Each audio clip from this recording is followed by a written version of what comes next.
Hello everyone, my name is Kaushik Datta and welcome to Noobs Electronics.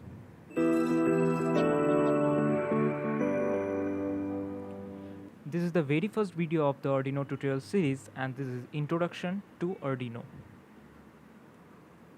By the end of the video, you'll learn what is Arduino and what is the application of Arduino.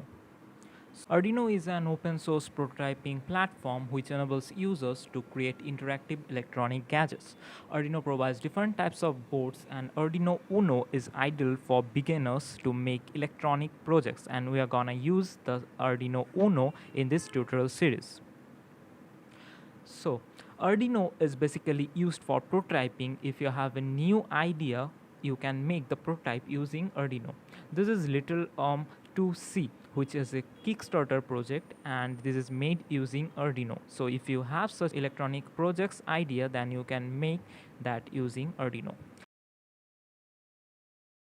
That's all for this video, and we'll be learning how to install Arduino IDE in Windows and Linux in the next video.